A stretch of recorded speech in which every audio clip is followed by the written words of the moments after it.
Welcome back to my next playthrough series. This time we're playing Legendary Encounters: The Matrix. Looks really cool right through all the rules, and we're going to play, of course, movie one we're going to start with, which is The Matrix. This game comes with the three movies: The Matrix, Matrix Reloaded, and Matrix Revolutions. So there you have it. As per usual, we have four characters that we are using. We're using Morpheus, we're using Trinity. So there's a Morpheus Matrix, Trinity Matrix, Nebuchadnezzar Crew, and Tank. And they make up our dock space, which is very similar to all the other Legendary games. And we're playing with Neo, and we're playing with Morpheus. We're doing a two-player playthrough, and there's other avatars for Link and or other characters that we're not going to be playing. Neo starts in the Matrix, and this is the in the Matrix space because he's in the Matrix, doesn't really know he's there. So we're going to take a quick look at the avatar for Thomas Anderson, Neo, and we're going to take a quick look at the avatar for Morpheus. And Morpheus starts in the real world here. So they have little standees as well to dictate. The real world is this section here, the docking and everything below. And the Matrix is everything from the combat zone up. There we go. There's a whole bunch of extra cards that come with the different acts. You don't access them until you're told to. And at the beginning of your turn, you're going to be moving one of this Matrix deck here to the rooftops, the building, the alley, the streets, and the subway. Lots to look at. Alright, let's take a look at the two avatars we'll be playing with. We're playing with Neo, we're playing with Morpheus. Alright, but before we get looking at Neo and Morpheus, we have a time tracker here, 10. If this ever goes all the way to 0, you'll lose the game. We've got to figure out what we're trying to do. So movie 1, we have, of course, Act 1, and this is what is the Matrix. Act 1, Part 1. This will flip over to Part 2, and the objective here is show Neo what the Matrix is. Well, we don't know how to do that. It's going to show up from all the cards that come out. And we have a Free Your Mind card that everyone's supposed to start with, but Neo does not start with his because he doesn't know that he's in the Matrix yet. But he is, and here's his little standee sitting in the Matrix. Alright, let's take a look at Neo and Morpheus. Alright, we have Neo on the left, and this is double-sided, so it actually flips over. And it says here, the Matrix has you. At the beginning of the game, you begin the game in the Matrix with your Free Your Mind card out of play. So that was this card. It's out of play at the moment. And this is the end of your turn. If you're in the real world, move to the Matrix. So the only way to recruit characters from the real world, from the dock area, is to be in the real world. And you get a free move from real world to Matrix or Matrix to real world once per turn. You can do it anytime during your turn. It says if you're in the real world, move to the Matrix. So he basically keeps moving to the Matrix because he doesn't know that he's actually not in the Matrix at the moment. And it says when Act 2 begins, move to the real world, put your Free Your Mind card on top of your deck, and turn this card over. So we'll do that at the appropriate time. Morpheus, however, is in the real world to start the game, and he knows what's going on. So when he gets his Free Your Mind card, if it's Act 1, he gets 1 recruit, and he gets to draw a card. If it's Act 2, he gets 3 recruit, draw a card. Act 3, 5 recruit, draw a card. The idea is to go through the 3 acts and try to win. Probably by defeating Agent Smith, but I'm not sure because it's the first time we're playing this game, so we're going to find out. Alright, we're going to zoom out. A few more things to cover off, and then we're going to have 1 turn Neo, 1 turn Morpheus, and that's probably going to be our first episode for the series. Alright, a couple things to cover off here. So there are these telephone activity zones here. One's in the alley, one's in the subway, and one's in the combat zone. It costs you 3 recruit to go from the combat zone, or from the Matrix, into the real world. So you have to spend 3 recruit to get over to the real world. And it's free if the subway section is available, and this alley is available. It means there's no cards flipped over or face down in either of these locations. Then you can use the call out to get to the real world. So there's that. What else is there to mention? Oh, and there's a strike deck, of course, as per all these Legendary Encounters games.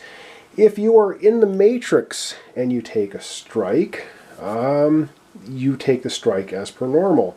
If you're in the real world and you take a strike, instead of drawing a strike card from the strike deck, you actually knock the time track down 1. So you have to be in the real world to recruit cards and or dock cards, but it can hurt you. Again, if this goes to 0, the time track, you lose the game. The machines win.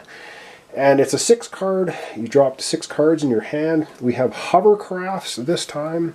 There's 5 different ones, and they have, of course, the different symbols on them. I think there's 5 of the different symbols, and of course you get synergies for having the different symbols. We've seen that before in lots of the other games, the legendary encounter games. All right, I hope I'm not going to mess up, but I've drawn up Neo's 6 cards. We actually have to drop 6 for Morpheus as well. 2, 3, 4, 5, and 6. Now let's have our first kick here. Turn 1. Now I'm pretty sure Neo can move to the real world to recruit cards, and we have these spaces, of course, are open and free. So let's begin with Neo's turn. We're going to have Neo take a turn, Morpheus take a turn, and that will be our episode for today. And I know it's very short, but I don't have much time, but I was very excited to get this game to the table. All right, first thing we do on a turn is we take one of these cards, place it face down in the matrix. Yes, we have to use a 4 scan or 4 attack to scan this. 3, 3, 2, 2. We've seen it before in the Legendary Encounters Alien. All right, Neo is in the matrix currently, and let's take a look at his cards. So our basic cards are basically There Is No Spoon, which is kind of cool artwork, and Unplugged Hero. And so what we have in our 6 card starting hand, it looks like we have a 3 recruit and 3 attack. And with 3 attack, we can do nothing as Neo because we can't scan anything. And you can only scan when you're in the matrix. He's in the matrix, so there we go. Now, we can take one of the free routes here and go out of the matrix to try and recruit a card. So I think that's what we're going to do. So we're going to just use one of the free ability. We'll use the subway, and boom, out we come to the real world. And now we can spend our 3 recruit points. And with the 3 recruit points, we are probably going to go ahead and get the Morpheus card. You may scan any space. If you have synergies, of course, it's worth 2 recruit. If there are no face-down cards in the matrix row, you may draw a card instead. All right, so there we go. Discard pile. And that was basically the turn, and we replace the card immediately with another card. So we have a switch card, Nebuchadnezzar Crew. When you play this hero, choose to either get 3 recruit or 3 attack, costing 5. All right. Yeah, there's lots of different moving parts in this one. And now we have to look at this because it says, here we go. At the end of your turn, if you're in the real world, move to the matrix. So we popped out, did a bit of recruiting, but now we have to move back to the matrix. And we discard our hand, and we drop 6 new cards, which is going to be all he has. 3, 4 places. He doesn't have his free remind card yet. He has an unplug, attack, and unplug. So it looks like this time he has a 4 recruit and 2 attack. All right, that's going to be his hand for next turn, for next episode. That was Neo. Up last for this episode, we're going to have Morpheus take a turn. All right, let's have Morpheus take a turn. And of course, yep, the inevitable cards just keep piling up. And speaking of inevitable cards, at the end of Act 3, at the very bottom of that pile, there is an inevitable card, which will come out. We've seen that before in the legendary James Bond. All right, Morpheus is in the real world. And so let's take a look at his 6 card starting hand. Oh, he's got his Free Your Mind. So reveal your avatar's ability at the current act. And otherwise, he has cards all upside down and messed around. All right. So he's got, looks like he's got 3 recruit, 2 attack, and he has his avatar ability for Act 1. You get 1 recruit and draw a card. So he gets to draw a card, and he gets an extra recruit. Cool, so he's in the real world, gets an extra recruit, so he's going to have 1, 2, 3. So he'll have 5 recruit and 2 attacks. There's no point him really moving to the Matrix because we'd need 3 attack to scan that, so we're not going to bother. But he ends up with 1, 2, 3, 4. He's got 5 recruit total, which is really good because he's going to go ahead and get the switch card. When you play this, you either get 3 recruit or 3 attack. That's a pretty powerful card to start with. So boom, that's going to go into Morpheus's hand, and he's in the real world. And this is also discarded. All right, 6 new cards for his next hand. 1, 2, 3, 4, 5, and 6. And I've got everything upside down. All right, so he's got, let's see, he's got 3 recruits. And so next time he will have a 3 recruit and 3 attack. That will be his hand for next episode. So that was very quickly. I hope I explained the rules pretty well. And of course we have to replace the card in the docks with another Morpheus. I've spent my entire life looking for you. All right. That's a very quick beginning. So yeah, we've got to keep track of who's in the Matrix, who's in the real world, and that's what your little avatars are for.